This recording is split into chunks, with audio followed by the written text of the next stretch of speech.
పిల్లలు ఏడ్చుకుంటూ ఈరోజు చెప్పడం జరిగింది. అంటే ఈరోజు నిజంగా ఆ పిల్లల పరిస్థితి చూస్తుంటే మాకు కూడా కళ్ళల్లో నీళ్ళు ఆగడం లేదు. అన్నంలో పురుగులు వస్తూ ఉన్నాయి, పప్పులో పురుగులు వస్తూ ఉన్నాయి, సాంబార్ నీళ్లు లాగా ఉన్నది. అసలు పురుగులు వస్తున్నాయి సార్ అంటే పురుగులు తీసేసి తినండి అని మమ్మల్ని కొడతా ఉన్నారని ఆ పిల్లలు తమ బాధను పరీక్ష రాయమంటున్నారు. అటు విద్య లేదు, ఇటు భోజనము లేదు, కనీస సౌకర్యాలు కూడా లేవని చెప్పి పిల్లలు చాలా బాధపడుతూ ఉన్నారు. 6వ తరగతి పిల్లల్ని అడిగితే ఒక జత బట్టలు మాత్రమే ఇచ్చారు, ఇంకా 2వ జత బట్టలు రానే లేదు అని చెప్పి 6వ తరగతి పిల్లలు చెప్తా ఉన్నారు.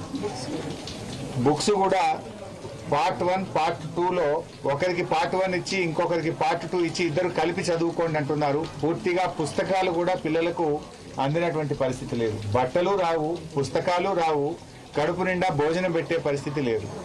ఇలా గతంలో కేసీఆర్ గారు సన్న బియ్యంతో కడుపు నిండా అన్నం పెడితే ఇవాళ గొడ్డు కారం పెడుతున్నారు. మీరు ప్రతిరోజు కోడిగుడ్డు ఇచ్చే మెనూను పెడితే వారంకు 2 రోజులు మాత్రమే కోడిగుడ్లు ఇస్తున్నారు. అది కూడా ఆ కోడిగుడ్డు కూడా నీళ్లు వాసన వస్తుంది, మేము తినలేకపోతున్నాము అని చెప్పి పిల్లలు చాలా బాధపడుతున్నటువంటి పరిస్థితి ఉంది.